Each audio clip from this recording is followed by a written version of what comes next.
I'm Kenny Gong, one of the founders of Willamar Real Estate. We brought in some good food, we brought in our teammates, we have some hard-hitting questions, so let's get to know each other.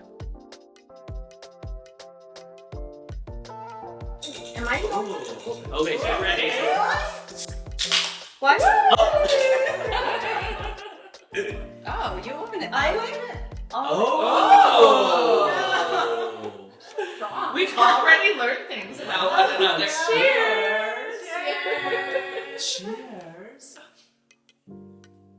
Oh. Yeah. Pamplemousse. Pamplemousse. Pamplemousse. Okay, so are we gonna start with dumplings? Let's start with dumplings. Do what your grandmother taught you. Start with your grandmother. Oh! Or at least that's what my grandmother. Table. Wait, this is... Why does Bran have a fork?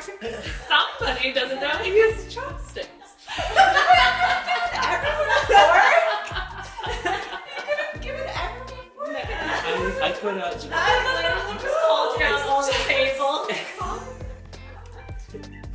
No, you know what? Well, I didn't think about that because... so... It's okay that you don't know how to use chopsticks. It's okay. It's okay. We're only judging you in our head, not out. I didn't give you a fork. I know how to use a fork. I don't know how to use chopsticks. Alright, so we're starting with the... We're starting with the dumplings. Let's start with the dumplings. Okay. Oh. Okay, should we start with the noodles? Let's start with the noodles. Okay. Because these are an experiment. Wait, let me see first if I can actually stir them. Oh, yeah. Oh, I might be able to stir them. Okay. Honey, what do you call this? Oh, I don't know what I call this. This is actually a dish that I did not grow up eating. Oh. Yeah, because this is Chinese food, but from a different region. And this is more like Mandarin. And actually, Cantonese people don't eat a lot of dumplings. I know. Yeah. But I love dumplings. I love dumplings so much. Yeah. There is a name for it. I've heard dandamin, I've heard jajamin. Yeah. I think the jajamin is more black. That's the black. I would call this dan noodles. Yeah, But... Yes. But then that's usually more red and spicy. Oh, gotcha. Ooh. I've made that mistake where I ordered it and I was like, oh. Wait, can you all not do spicy? Are you spicy people? Oh, I'm spicy. Oh, that's right. Okay, Sam, are you a spicy person? I like it, I just can't handle it. Like you'll see me drink all of your sparkling waters as soon as it hits me. Wait, what happens to you when you eat spicy? I get like really red, I start sweating, Okay. and then I literally will start grabbing your drinks. This is... Oh no. Am I spicy? No, because I also sweat. A lot. He says They're already sweating. I'm like already so but it's because I feel like okay. it's because I'm You got it. I'm hot inside. Maybe I don't really know why. Just I warm I get so sweaty.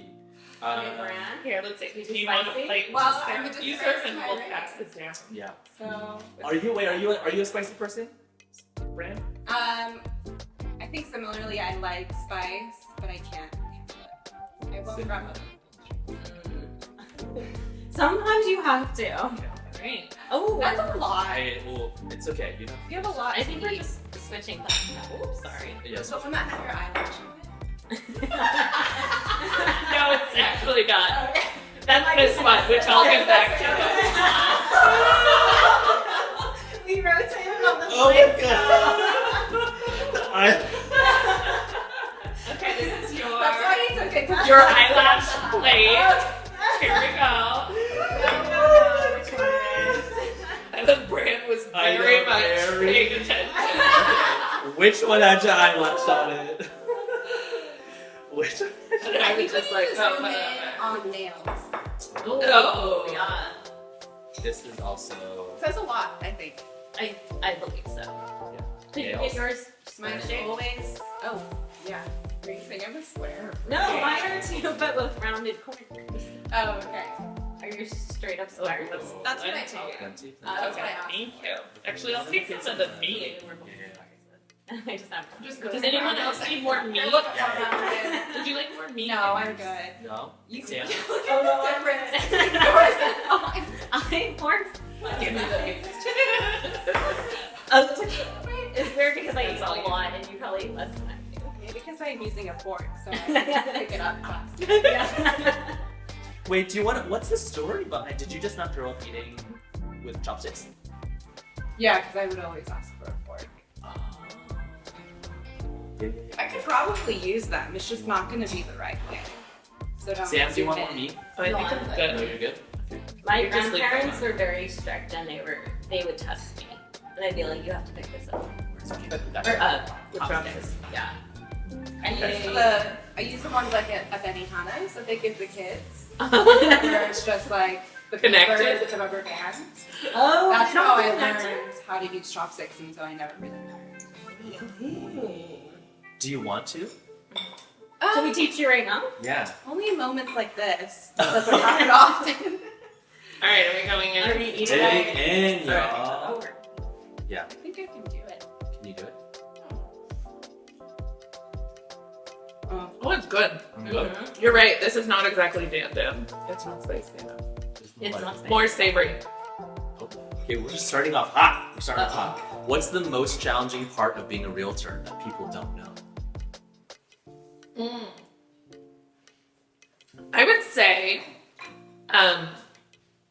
finding or getting your clients.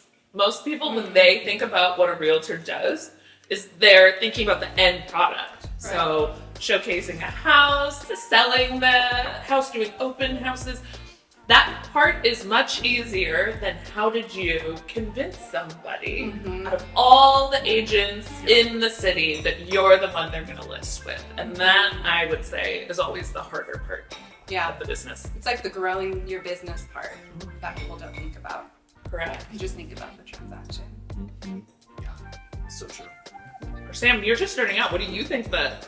Because you're getting the Surprisingly. learning moment. I know. Does anyone else want to? Yeah. I'm gonna have to drink everyone's spin.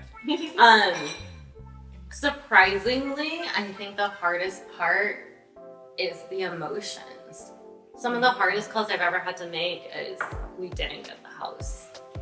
And I remember the first one, I was like devastated when I heard. And then Kenny called me too and was like, how do you feel? And I was like, I don't, like, this isn't my house, but I just feel so bad. And personally, like, I bought 2 homes and I got it in the first offer. So it was my first personal rejection too. And so I was just like, they knew that was coming, but it was still like, I don't know, so heartbreaking. I always remind clients that real estate is incredibly emotional. And they might not realize that. Yeah. And it's okay to have emotions. But I didn't know it would be emotional for me. Ah. I'm so invested in their lives. Yes! We do have a lot of analytical clients in the Bay, so you have to remind them that it's emotional too. The hardest part, what was the question? What is the official question is, what's the most challenging part of being a realtor that people don't know? That people don't know. For me, I think it's disclosures. So both on the buy side and the sell side. So just making sure that the client is in full understanding of what they're getting into. And I feel like there's just so much that goes into a home and the ownership of a home that it's impossible to know everything before you actually purchase it. And similarly on the sell side, when you're disclosing information, it's like there's so much that you could potentially disclose. So figuring out what the balance is and like knowing what it is that we want to tell our clients, and on the sell side, what we want to tell the prospective buyers. And making that interpretation, because like what I think is important might be very different from what someone else might think is important. The reality is you can't tell everyone everything. So that is, I think, a little nuanced part of it that people don't often know. Yeah. Yeah, I've had a client say, I don't know how to read disclosures. I'll just rely on you for the highlights. And I'm like, no, you have to read disclosures. Yeah. I will teach you. Yeah. I think one of the most challenging things about being a realtor is all the internal work that has to happen. For you to be able to show up for clients, there has to be so much fortification that you have around your mental health and your mindset that's so far away from just the tactical elements of selling real estate, right? Like we have to show up as our best, most powerful, most confident, most assured selves all the time, because that's our job. That is part of our job, is to be able to compartmentalize anything that's happening in our personal lives so that we can advocate for our clients. And what that means is, if we take things personally, how do we compartmentalize that? If we're having a really, really shitty time in life, how do we compartmentalize that? If we're taking something personally from another listing agent or another buyer's agent, how do you then absorb that, whittle it down to the most essential piece, the most important information, so that you can convey that to the client in a way that's not emotional? Yeah. Because we know that they're getting emotional, that it is an emotional process. Yeah. So we have to be there to help facilitate that kind of emotional dance. Yeah, you have to absorb, but not let it seep out. I think you just have to get really used to hearing no or negative on the other side. That's the other thing. I don't think people realize, like, it's true in all sales, but I would say in real estate especially, you hear no every day, and you have people challenge you every day, whether that's clients or prospects or other agents. People are always trying to, impress upon what they think they know and what they think is right. And so it does take a lot of mental strength to gracefully interact with lots of negative from the other side. Wait, Kenny, didn't you say recently if you're not getting rejected enough, you're not trying? You're not asking enough. That's a good one. Right? Because we're so used to feeling like we have to only hear yeses. When in actuality, because of what Vanessa said, because there's so much rejection in this industry, so many no's, if you aren't hearing the no's, you're not challenging yourself enough to be going after the yeses.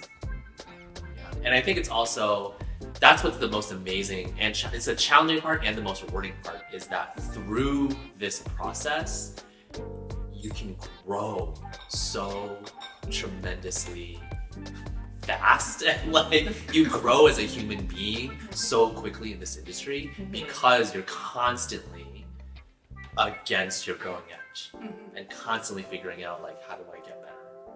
And how do I, if you're in that place of like constantly being rejected and feeling out, how do I overcome those rejections? Oh my gosh. Like, that is the person that I want on my side. Right. That's the person I want fighting for me. Right? And I think that's also important, like having a hard conversation with your client too. Maybe we have a client that wants a certain price for their house. Well, you got to tell them from the beginning, like, that may not happen. I'm sorry, I don't know if that's happening right now. That's Yeah, because it can be so easy to just say, okay, yeah, we'll try it this price. We'll try it this price. What you're really doing is you're just kicking the can down the road. Yeah. You're saving that tough conversation for later. Yeah. And You're doing them a disservice. yeah. You have to really remind yourself that what matters is not what your client's reaction is going to be, but that you're giving them facts. You're giving them data and facts so that they can make educated decisions. And sometimes those data and facts do not align with their hopes and dreams, which is rough. Yeah. There's another thing that you said too about you just always have to be your best self in front of your clients. And the hard part about that, very different from if you're going to an office 9 a.m. to 5 p.m. job and you know exactly when your meetings are, so you can have the tough conversations in between. You never know when your client's gonna call. You never know when, you know, they want to have a long conversation about making an offer. And so it almost feels like you always have to be able to turn on, even when you're having a rough time. And so that, I'm curious if anyone's had any memories of like you know, in the middle of something that you, and then getting a call and having to just like, all right, here we go. Yeah. And just, I'll revisit that later. Wipe the tears away type of thing. I've had that so many times. I know, I was like every weekend. Do I just cry all the time? I was gonna say, I feel like a lot of mine are funny. Like, I've had to do it on the top of Squaw Valley Mountain. Oh, good. I definitely left bars and nightclubs to negotiate on the sidewalk. Many a deal I have done that They way. always happen at me. And I had a scheduled C-section for my twins. Scheduled it because of the offer. But that day, the hospital had all of these emergencies, so they bumped my C-section to much later in the afternoon, and I'm like, well, go, this is third time. And so I made a couple of client calls right there in the bed in the hospital gown right before. I remember ratifying a deal on my birthday at the spa. Could have been worse. It could have been worse, but I remember being Breaking the like no talking rules. and being